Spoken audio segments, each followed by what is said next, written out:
Frozen shoulder होता क्या है? फ्रोज़न शोल्डर जिसको हम मेडिकल लैंग्वेज में एडहेसिव कैप्सुलाइटिस और आम ज़ुबान में कंधे का मुंजमद हो जाना कहते हैं। अस्सलाम वालेकुम, my name is doctor Iqra Wasim.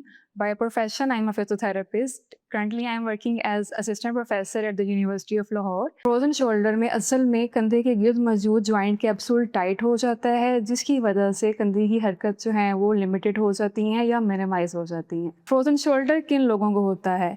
एक स्टैट के मुताबिक तकरीबन हमारी 5% जो जनरल पॉपुलेशन है उसको लाइफ में एक दफ़ा फ्रोज़न शोल्डर ज़रूर होता है। तकरीबन इसमें जो फीमेल जेंडर है वो ज़्यादा इन्वॉल्व होती है। एज जो है वो 40 से अबव होती है। और अगर हम बात करें कि ये इसकी वजूहात क्या बनती हैं, तो हमारे पास जो मोस्ट कॉमन इसका रीज़न है वो है डायबिटीज़। डायबिटीज़ में भी अनकंट्रोल्ड डायबिटिक जो पेशेंट हैं उसमें इसकी कॉन्सिक्वेंसेस ज़्यादा होते हैं। इसके अलावा अगर पेशेंट को कोई ट्रॉमा ऐसा हुआ है जिसमें जो है वो कंधे का जोड़ का फ्रैक्चर हो गया है या कोई भी ऐसी इंजरी हुई है जिस वजह से जो है वो काफ़ी अरसे तक जो है वो जोड़ को इमोबाइल रखा गया है, तो पोस्ट ट्रॉमेटिक फ्रोज़न शोल्डर भी हो सकता है। इसके अलावा कुछ कॉजेज़ में पार्किंसंस भी हो सकता है। पार्किंसंस पेशेंट के अंदर भी देखा जाता है। कुछ न्यूरोलॉजिकल कॉजेज़ भी हो सकती है। थायराइड के जिनको इश्यूज़ होते हैं उनमें फ्रोज़न शोल्डर के कॉन्सिक्वेंसेस जो है वो आ सकते हैं। और अगर हम एक जनरल अलामात की बात करें तो पेशेंट जिस कंप्लेन के साथ क्लिनिक में आता है तो वो ये होता है कि वो अपनी डेली लाइफ की एक्टिविटीज़ परफॉर्म करने में कासिर होता है, जैसे बालों में कंघा करना, कोई कमर में टॉवल को रब करना या जो है वो बैक पॉकेट में हाथ डालना। तो ये सारी जो एक्टिविटीज़ होती हैं, ओवरहेड एक्टिविटीज़, सारी एक्टिविटीज़ पेशेंट की लिमिटेड होती हैं। इसके बाद जो पेशेंट की हम जो कैटेगराइज़ करते हैं पेशेंट की साइन एंड सिम्टम्स को या अलामात को, उसकी स्टेज के बेस पर जो है वो कैटेगराइज़ करते हैं।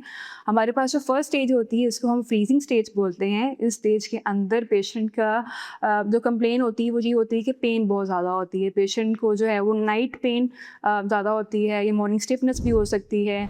पेशेंट को ओवरहेड एक्टिविटी करने में मसला होता है। फिर अगर हम बात करें स्टेज 2 की, स्टेज 2 में पेन कंपैरेटिवली कम हो जाता है, लेकिन उसमें एक्टिविटी जो है वो ज़्यादा लिमिटेड हो जाती हैं। स्टेज 2 को असल में हम फ्रोज़न शोल्डर बोलते हैं, जिसमें एक्चुअली जो है वो एक्टिविटीज़ जो हैं वो लिमिटेड हो जाती हैं।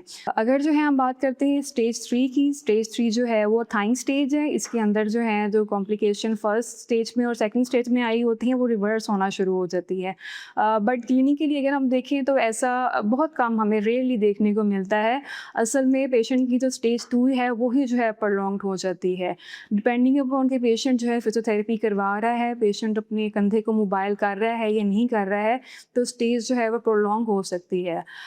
तकरीबन इसका अगर हम दौरानिए की बात करें तो तकरीबन 1 साल अगर आपको फ्रोज़न शोल्डर स्टार्ट हो गया है तो तकरीबन 1 साल तो ये तकरीबन ये रहती है। कुछ लोगों में अगर इसको ट्रीट नहीं करते हैं या कुछ जो प्रीडिस्पोजिंग फैक्टर हैं जैसे डायबिटीज़ है वो अनकंट्रोल्ड है, उसको जो है वो कैटर नहीं किया जा रहा, तो ये ड्यूरेशन जो है वो लंबा हो सकता है। अगर हम बात करें फ्रोज़न शोल्डर की ट्रीटमेंट की तो इसका सबसे सेफ जो ट्रीटमेंट ऑप्शन है वो फिजियोथेरेपी है। फिजियोथेरेपी में हमारे पास बहुत सारे ऑप्शंस होते हैं जिसके ज़रिए से हम पेशेंट को ट्रीट करते हैं। फिजियोथेरेपी अगर हम देखें तो इसमें हमारे पास 2 चीज़ें होती हैं, एक हम जिसको हम इलेक्ट्रोथेरेपी बोलते हैं और एक हम मैनुअल थेरेपी बोलते हैं। इलेक्ट्रोथेरेपी में हमारे पास बहुत सारी ऐसी मोडालिटीज़ होती हैं जिससे पेशेंट का पेन कंट्रोल किया जाता है, लोकलाइज सर्कुलेशन जो है वो इम्प्रूव होती है और पेशेंट को काफ़ी हद तक पेन रिलीफ होता है और मूवमेंट ईजी होती है। अगर हम मैनुअल थेरेपी की बात करें तो उसमें एक एक्सपर्ट फिजियोथेरेपिस्ट जो है वो मैनुअली जॉइंट को मोबिलाइज करता है, सॉफ्ट टिश्यू रिलीज़ करता है और पेशेंट की एक्टिविटी को रिस्टोर करता है।